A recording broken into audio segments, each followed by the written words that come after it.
चलिए हमारे सहयोगी अखिलेश हमारे साथ लाइव जुड़ गए, सीधा उनका रुख करते हैं। अखिलेश, ये मामला लगातार अब तूल पकड़ता जा रहा है। इस वक्त आप मौके पर मौजूद है, तस्वीरें दिखाइए, क्या कुछ स्थिति है, जरा बताइए हमारे दर्शकों को। बिल्कुल, आज 3 दिनों से जो मामला है तूल पकड़ता जा रहा था और धार्मिक कट्टरता फैलाने की यहाँ पर कॉलेज में बात कही जा रही थी। जहाँ पर बच्चे कॉलेज में पढ़ने के लिए आते हैं उन्हें कहीं ना कहीं पर धार्मिक कट्टरता पढ़ाई जा रही थी और इसी को लेकर जो विद्यार्थी परिषद कार्यकर्ता हैं वो लगातार प्रदर्शन कर रहे थे। और उसके बाद आज जो विद्यार्थी परिषद कार्यकर्ता वो एक बार फिर कॉलेज में पहुंचे और उसके बाद यहाँ पर जो प्रिंसिपल है उसके इस्तीफे की मांग यहाँ पर विद्यार्थी परिषद कार्यकर्ताओं के द्वारा की गई थी। तो फिलहाल मैं कॉलेज में मौजूद हूँ और यहाँ पे जो कुछ छात्र हैं उनसे ही बात करेंगे किस प्रकार की जो मांगे थी आप लोगों की यहाँ पर कॉलेज में और किस प्रकार का कट्टरपंथी का जो पाठ है वो पढ़ाया जा रहा था। जी, मामला ऐसा है कि कट्टरपंथी की शिक्षा दी जा रही थी। जो इतिहास के प्राध्यापक है, जब इस्लाम पढ़ाना आवश्यक नहीं है तो उसमें भी एक महीना बर्बाद कर रहे थे। भले ही कोर्स खत्म ना हो पर इस्लाम पढ़ाना उनके लिए जरूरी। और साथ ही साथ कुछ शिक्षक है जो एक पर्टिकुलर बुक जिसका नाम है सामूहिक हिंसा एवं दंडिक न्याय पद्धति बाय फराद खान, उसमें ऐसा लिखा गया है कि हिंदुओं के जो सभी संगठन है उनका बस एक उद्देश्य है, दलितों को दास बनाना और ब्राह्मणों को ऊंचा उठाना। इसमें यहाँ तक कहा गया है कि जो पंजाब की हालत है उसके हिंदू जिम्मेदार है, हिंदू आतंकवादी है और सिख उनके प्रतिकार में हथियार उठा रहे हैं।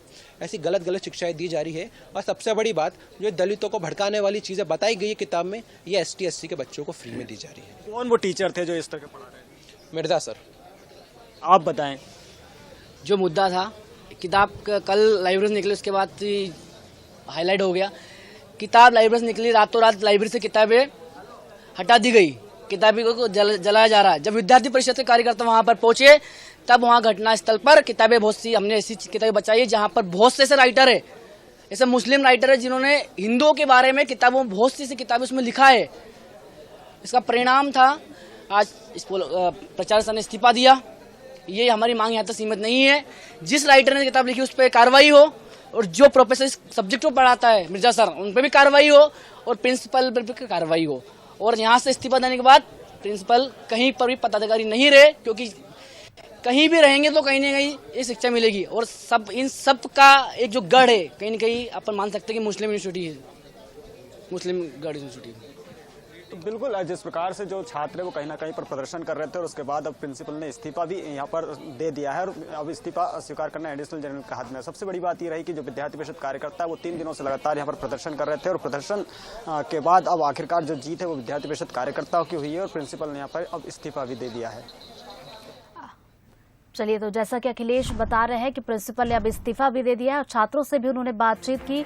नाराजगी साफ तौर पर देखी जा रही है और कार्रवाई की मांग भी वो कर रहे हैं। बहुत बहुत शुक्रिया अखिलेश आपका जानकारी के लिए।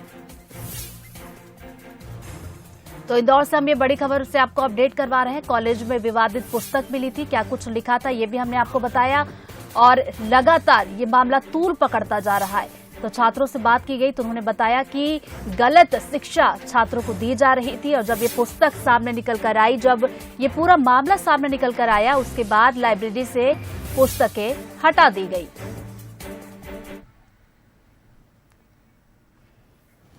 बढ़ेंगे